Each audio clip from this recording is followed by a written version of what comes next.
नमस्कार, खबर जारी न्यूज 24 पर मैं हूं आपके साथ मकसूद खान। फिलहाल देखेंगे 25 बड़ी खबरें 5 मिनट में।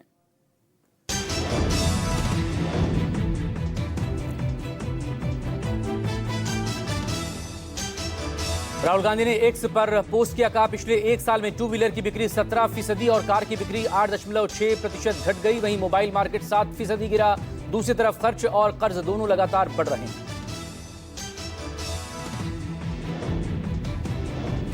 बिहार में डोमिसाइल नीति के खिलाफ छात्रों का प्रदर्शन। जेपी गोलंबर पर भारी हंगामा। सरकारी नौकरी में बिहारी छात्रों को मिले प्रमुखता। बाहरी छात्रों के लिए सिर्फ 10% सीट रिजर्व हो।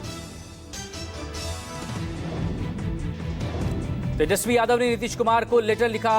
65% आरक्षण सीमा को संविधान की 9वीं अनुसूची में शामिल कराने में विफल रहे मुख्यमंत्री। सुप्रिया सुले की इंडिया गठबंधन को सलाह। विशेष सत्र की मांग वाला पत्र वापस ले लेना चाहिए। सुप्रिया सुले ने कहा विशेष सत्र से विरोधाभास पैदा हो सकता है। टीएमसी सांसद महुआ मोइत्रा ने शादी की। महुआ मोइत्रा ने बीजेडी नेता पिनाकी मिश्रा से जर्मनी में शादी रचाई। करोड़ों की संपत्ति के मालिक हैं। 2 बच्चों के पिता और बीजू जनता दल के नेता हैं पिनाकी मिश्रा।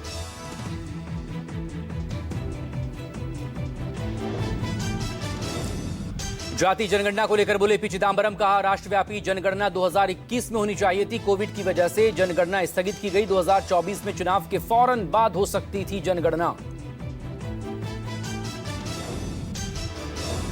बेंगलुरु में चिन्नास्वामी स्टेडियम के बाहर भगदड़ में 11 लोगों की मौत, 33 जख्मी। कर्नाटक सरकार ने मृतकों के परिवार वालों को 10-10 लाख रुपए मुआवजे का ऐलान किया।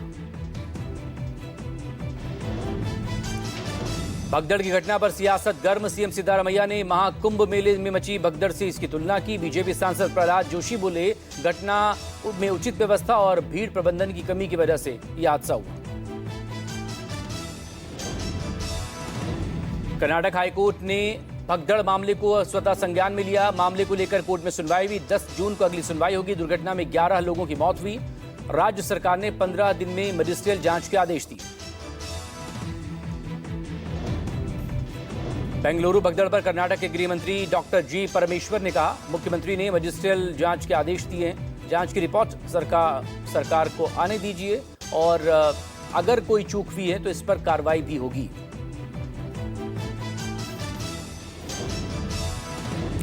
बेंगलुरु भगदड़ पर कर्नाटक के मंत्री प्रियांक खड़गे ने कहा हां, गलती हुई है। बेहतर योजना और समन्वय से इसे टाला जा सकता था। हर चीज का राजनीतिकरण करने की भाजपा की मंशा ठीक नहीं।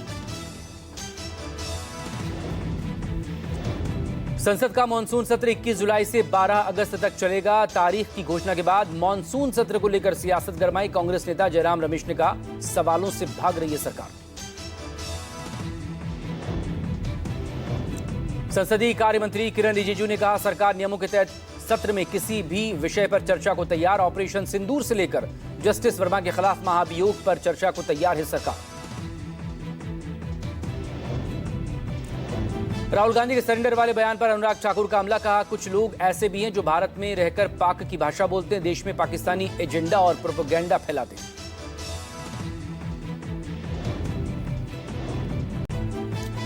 राहुल गांधी के सरेंडर वाले बयान पर सलमान खुर्शीद की प्रतिक्रिया। कहा मैं राहुल गांधी के बयान का समर्थन करता हूं। जो मेरे पार्टी के नेता ने कहा मैं उसके साथ हूं।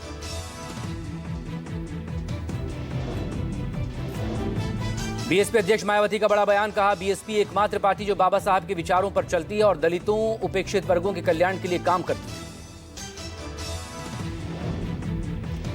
महाराष्ट्र की राजनीति में एक बार फिर से एनसीपी के भीतर खींचतान। 10 जून को स्थापना दिवस के मौके पर शरद और अजित पवार अलग अलग मंच पर दिखाएंगे अपनी ताकत।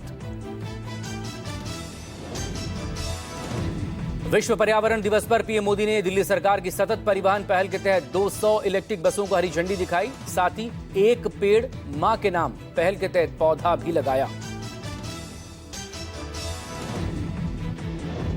पीएम मोदी कल जम्मू कश्मीर में चिनाब नदी के ऊपर बनाए गए चिनाब ब्रिज का उद्घाटन करेंगे। इसके साथ ही हो जाएगी कश्मीर से कन्याकुमारी तक ट्रेन कनेक्टिविटी। कल जम्मू कश्मीर में पीएम के दौरे को लेकर जयराम रमेश ने तंज कसा। कहा 22 अप्रैल को पहलगाम में हुए आतंकी हमलों के लिए जिम्मेदार आतंकी अभी तक पकड़े नहीं गए।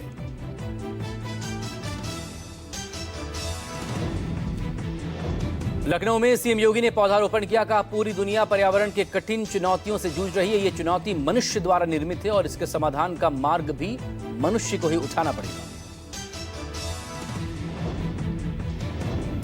राम दरबार की प्राण प्रतिष्ठा संपन्न हुई। वैदिक मंत्रों के साथ राम मंदिर में विराजमान हुए राजा राम। सीएम योगी ने राजा राम की प्राण प्रतिष्ठा की। मंदिर में लगे जय श्री राम के नारे।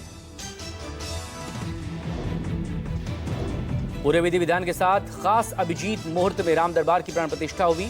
8 विग्रहों की भी प्राण प्रतिष्ठा। अयोध्या और काशी के 101 आचार्य ने कराई प्राण प्रतिष्ठा।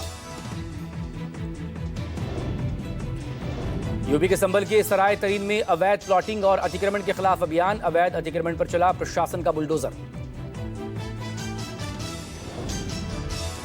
ईडी का बड़ा एक्शन। बैंकिंग फ्रॉड में आया बड़ा भूचाल। दिल्ली, नोएडा समेत कुल 10 जगहों पर ईडी की छापेमारी। बैंक ऑफ बड़ौदा के साथ धोखाधड़ी मामले में जांच जारी।